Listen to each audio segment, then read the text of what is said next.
السمیع العلیم من الشیطان الرجیم بسم اللہ الرحمن الرحیم۔ ڈیئر اسٹوڈنٹس، آج انشاءاللہ ہم صفحہ نمبر 94 پر جو ہے ابن خلدون رحمۃ اللہ علیہ کی حیات زندگی کو پڑھیں گے۔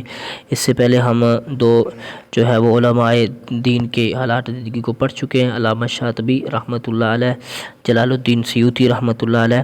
تو اب انشاءاللہ پڑھیں گے علامہ ابن خلدون رحمۃ اللہ علیہ، ٹھیک ہے جی۔ علامہ ابن خلدون رحمۃ اللہ علیہ عالم اسلام کے مشہور، معروف، مؤرخ، فقیہ، فلسفی اور سیاستدان تھے، ٹھیک ہے۔ یہ ساری چیزوں میں یہ ماہر تھے، ٹھیک ہے۔ ان کا مکمل نام ابو زید عبد الرحمن بن محمد بن خلدون تھا، ٹھیک ہے۔ وہ تیونس میں پیدا ہوئے اور تعلیم سے فراغت کے بعد تیونس کے سلطان ابو عنان کے وزیر مقرر ہوئے، تاہم درباری سازشوں سے تنگ آ کر حاکم غرناطہ، ٹھیک ہے جی، غرناطہ کے پاس چلے گئے۔ یہ سرزمین بھی اسے بھی راس نہ آئی تو مصر آ گئے اور جامعۃ الازہر میں درس و تدریس پر مامور ہوئے۔ مصر میں انہیں فقہ مالکی کا منصب قضاء و تفویض، ٹھیک ہے، کیا گیا۔ اسی عہدے پر انہوں نے وفات پائی۔ ان کا سب سے بڑا علمی کارنامہ جو ہے مقدمہ ابن خلدون کے نام سے مشہور ہے۔ یہ مقدمہ تاریخ، سیاست، عمرانیات، اقتصادیات اور ادبیات کا گراں مایہ خزانہ ہے، ٹھیک ہے جی۔ یہ مقدمہ جو ہے نا بہت زیادہ علماء کے درمیان جو ہے نا مقدمہ ابن خلدون بہت مشہور ہے، ٹھیک ہے۔ ابن خلدون نے بچپن ہی میں قرآن مجید حفظ کر لیا اور مجوزہ تعلیمی نصاب پر دسترس حاصل کر لی۔ نصاب میں قرآن مجید، حدیث نبوی، علم کلام، نحو، ریاضی، فلسفہ، منطق وغیرہ شامل تھے۔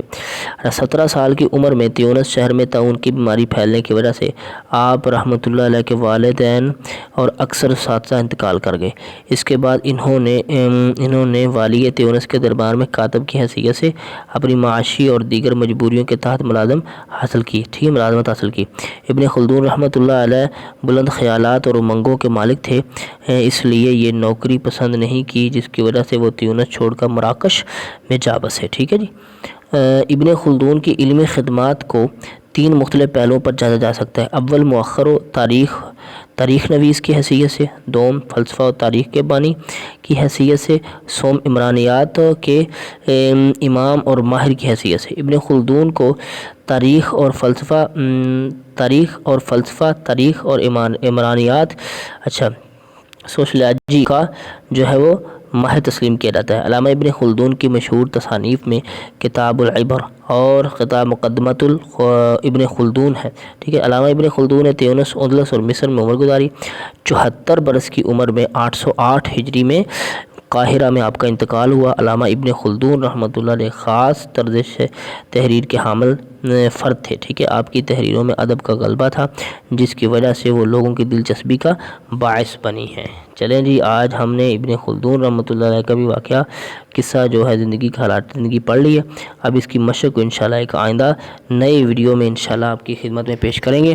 تب تک کے لیے آپ اس سبق کو اچھی طرح یاد کریں۔ آپ کا بھی اور میرا بھی اللہ حامی و ناصر۔